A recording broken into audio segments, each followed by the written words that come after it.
আসসালামু আলাইকুম।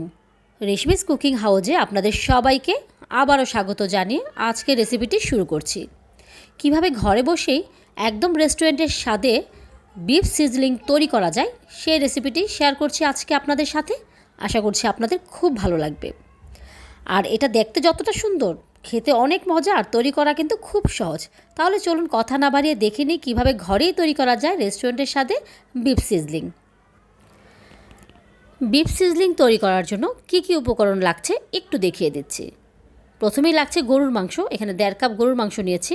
লাগছে রসুন কুচি, কিছু ভেজিটেবল আমি এখানে অ্যাড করব, সেটা হচ্ছে লাল সবুজ ক্যাপসিকাম, 2 রঙের ক্যাপসিকাম নিয়েছি, গাজর আর পেঁয়াজ 4 টুকরা করে এভাবে পার্টগুলি ছাড়িয়ে নিয়েছি। আর লাগছে vinegar, soya sauce, oyster sauce, chilli sauce, tomato sauce, cornflour এবং গোলমরিচের গুঁড়া। আর এই সব উপকরণ দিয়ে আজকে মজাদার এই বিফ সিজলিংটা তৈরি করে নেব। তো প্রথমেই গরুর মাংসগুলোকে পাতলা পাতলা করে এভাবে কেটে নিতে হবে, একটু লম্বাটে করে কেটে নিয়েছি। আর অবশ্যই এই রান্নাতে সলিড গরুর মাংস নেওয়ার চেষ্টা করবেন, হাড় চর্বি বাদে। তো মাংসগুলো এরকম ঠিক লম্বালম্বি করে পাতলা করে কেটে নিতে হবে। এখন এই মাংসের মধ্যে দিয়ে দিচ্ছি 1 চা চামচ লবণ, দিয়ে দিচ্ছি প্রায় 2 চা চামচ আদা রসুন বাটা, আমি একসাথে দিয়েছি তাই আমি 2 চা চামচ দিয়েছি। দিয়ে দিচ্ছি 1 টেবিল চামচ সয়া সস, আরও দিয়ে দিচ্ছি 1 চা চামচ সাদা গোলমরিচের গুঁড়া, আপনারা চাইলে কালো গোলমরিচের গুঁড়োও দিতে পারেন। এখন দিয়ে দিচ্ছি 1 চা চামচ হলুদের গুঁড়া আর 2 চা চামচ লাল মরিচের গুঁড়া।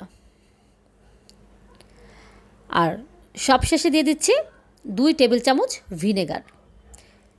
ভিনেগার দিলে গরুর মাংসটা খুব তাড়াতাড়ি সফট হয়ে যাবে, তাড়াতাড়ি সিদ্ধ হয়ে যাবে। এখন সব উপকরণগুলো গরুর মাংসের সাথে খুব ভালো করে মেখে নিতে হবে। এভাবে মেখে নিতে হবে যেন গরুর মাংসেরগুলোর মধ্যে প্রত্যেকটি মশলা কোট হয়ে যায়।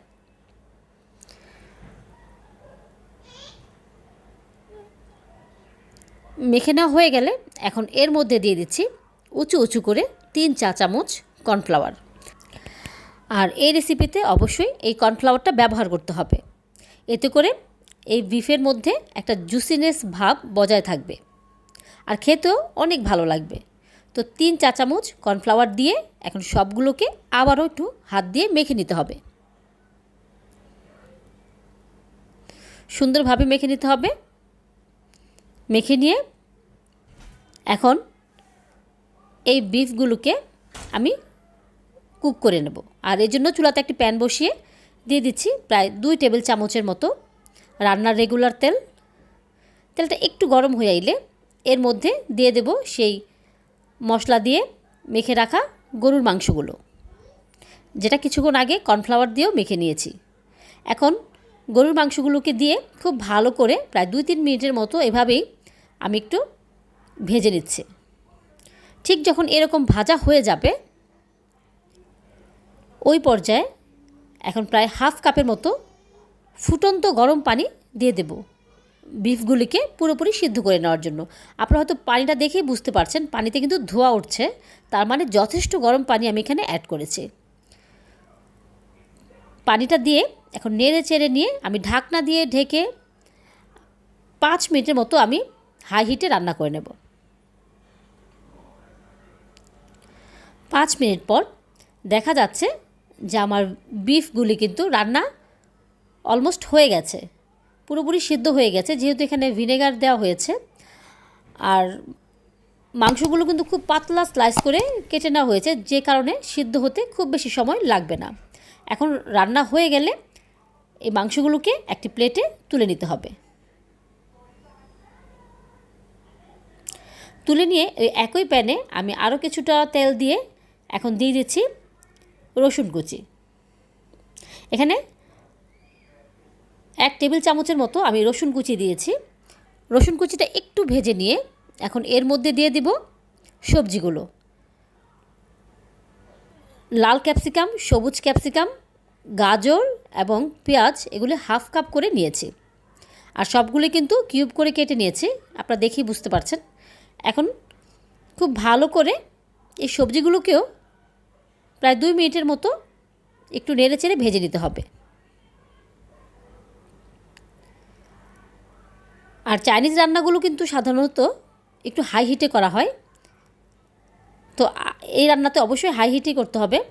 এখন সবজিগুলো হালকা ভেজে নিয়ে এর মধ্যে রান্না করা বিফটা দিয়ে দিচ্ছি, দিয়ে উল্টিয়ে পাল্টিয়ে নেড়ে ছেড়ে নিচ্ছি।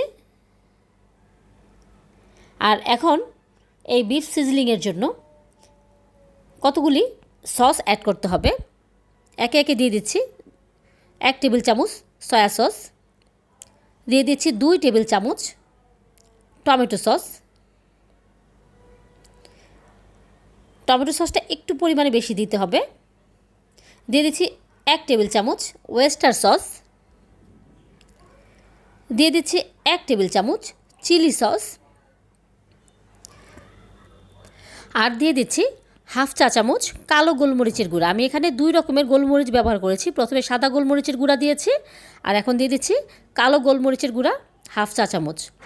দিয়ে সবগুলো খুব ভালো করে নেড়ে চেড়ে প্রায় আরও 3-4 মিনিটের মতো কুক করে নিতে হবে।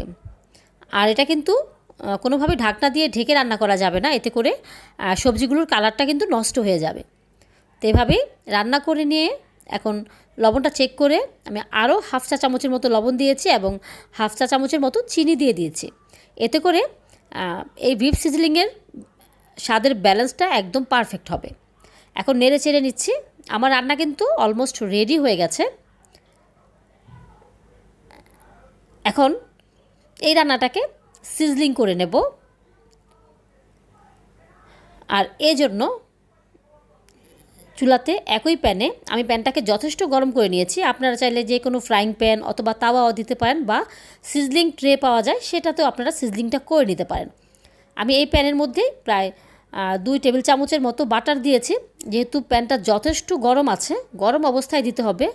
তো বাটারটাকে গলিয়ে নিয়ে এখন এর মধ্যে দিয়ে দিচ্ছি রিং করে রাখা কিছুটা পেঁয়াজ, যাতে করে সরাসরি মাংসটা দিলে পুড়ে না যায়, এই জন্য পেঁয়াজটা দিয়ে এখন রান্না করা সেই মাংসগুলো দিয়ে দিতে হবে।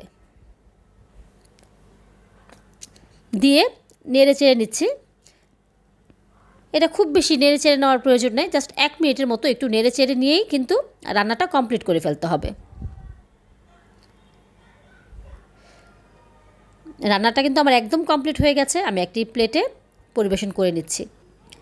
দেখলেন তো কত অল্প সময়ে খুব সহজেই তৈরি করে ফেললাম একদম রেস্টুরেন্ট স্টাইলে বিফ সিজলিং। আর এই বিফ সিজলিং রান্নাতে যে যে সস আমি ব্যবহার করেছি আপনারা কিন্তু সবগুলি সস ব্যবহার করবেন, তা না হলে রেস্টুরেন্টের স্বাদ আপনারা পাবেন না। আর দেখতে যতটা সুন্দর হয়েছে খেতে তো অসাধারণ। তো এই ছিল আমার আজকের রেসিপি। আশা করছি আমার আজকের রেসিপিটি আপনাদের ভালো লেগেছে। ভালো লাগলে অবশ্যই লাইক, কমেন্ট এবং শেয়ার করবেন, আর সাবস্ক্রাইব করে আমার পাশেই থাকবেন। তাহলে আজকের মতো এখানেই বিদায় নিচ্ছি। সবাই ভালো থাকবেন, সুস্থ থাকবেন। আল্লাহ হাফেজ।